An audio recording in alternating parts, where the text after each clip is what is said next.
Namoz nima u? Namoz nima u? Buni endi ta'riflash qanchalik oson bo'lsa shunchalik qiyin-da. Namoz bu borliq. Bir so'z bilan aytish mumkin bo'lsa, namoz bu najot.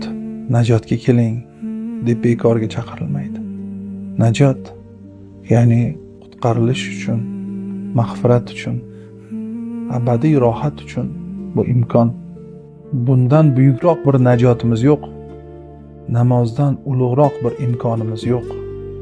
Namoz bu zulmat ichra nurdir. Bu borliq.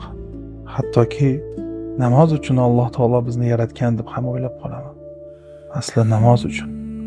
Namoz endi shu qadar katta tushunchaki, uni ibodat deb aytadigan bo'lsak, endi ibodat bu yanada ko'p narsalarga imkon ochadi. Ko'p narsalarni ta'riflash uchun. Yurish turishimiz, fikr-u hayolimiz, amallarimiz, muloqotlarimiz, munosabatlarimiz hammasiga agarki to'g'ri yo'lga solinsa, u ibodatdir, namozdir. Mashalloh. Yaxshiyamki namozimiz bor. Namozsiz hayotni tasavvur eta olmayman. Yaxshiyamki namozimiz bor, subhanalloh.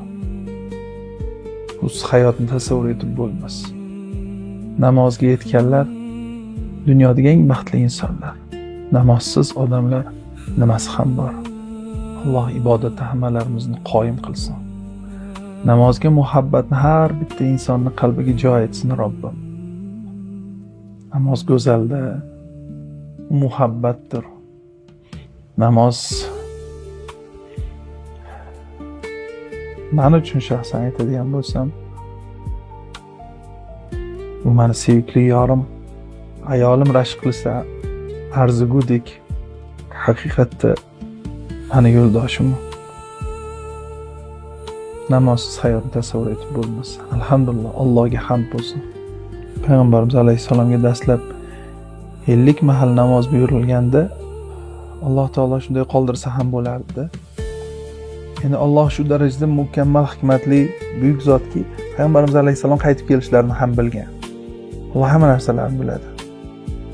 Hattoki bizni chapga o'ngga yurishimizni ham taqdir qilib yozib bo'lganda. Shu darajada biz o'ylaymizki, hozir bundoq qilsam bundoq bo'lardi, bundoq qilsam bundoq. Ikkala yo'lni ham, ikkala yo'lga ketganda nima qilib taqdir o'zgarib ketishigacha Alloh taolo biladi-da. Ana shu 50 mahaldan 5 mahalga oxiri tushirilganda Alloh taoloning rahmatini ko'rasizki, ya'niki 5 mahalga ham 50 mahalni savobini beraman degan. Qarang-a. Shunday qoldirsa ham bo'lardi. 50 mahal ham qoldirsa bo'lardi. 5 mahalli ibodatni savobida qoldirsa bo'lardi. Nima endi bu yerda bizni egilib turishimizda emasda gap. Ana shuni tushunib yetish kerak. U agarki qalbingizda o'sha muhabbat, o'sha rohat, namozdan hosil bo'ladigan farog'at hosil bo'lsa, tamom, sizdan baxtli inson yo'qdir dunyoda. Shu qadar namoz. Uni yetarlicha o'ziga munosib ta'riflashga meni tilim ojiz.